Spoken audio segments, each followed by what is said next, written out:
大家好，歡迎嚟到心遊。今日想帶俾大家一個比較有趣嘅問題。如果我嘅焦慮症係隻貓，我哋首先想象一下，你忙碌咗一日，終於可以返到屋企，已經好攰啦。點知嗰隻貓跳上咗你本來正打算去攤落去嘅嗰張床，仲不斷喺度喵喵喵，又走嚟走去，找下你心口，周圍找嚟找去。你越係想趕佢走，佢就越捉唔到佢，一時跳落床底，你一起身咩，佢又跳返上嚟。三更半夜，佢就越係精神，而你就越係瞓唔到。腦海裏面一直盤旋住，萬一聽日搞唔掂咁點算？萬一失敗咗點算？人哋又會點睇我？呢一隻貓就係好多都市人心裏面嘅焦慮，佢會突然之間出現，冇原因，亦都冇預告。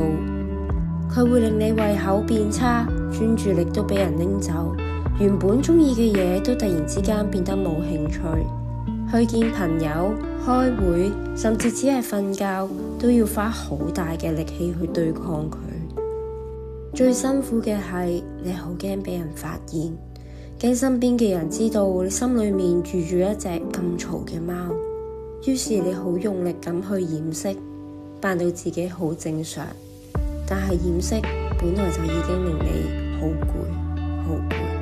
有時佢仲會令你變得好容易嬲，好煩躁，就連最親近你嘅人可能都會覺得你好難相處。佢最中意就係喺半夜嘅時候搞醒你，重複咁樣播放嗰啲負面嘅思想，不斷咁樣提醒你聽日一定會更加攰。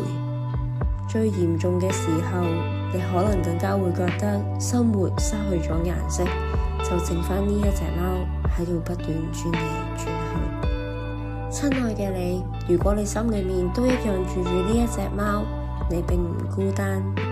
焦慮並唔係你嘅軟弱，而係好多忙碌嘅人生活中都會面對呢一隻離唔開嘅貓。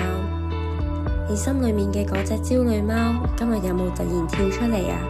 歡迎喺留言區分享你嘅感受啊！記得按讚、訂閱、開鈴鐺，加入我哋心遊嘅浪潮。心遊，你嘅情緒健康站。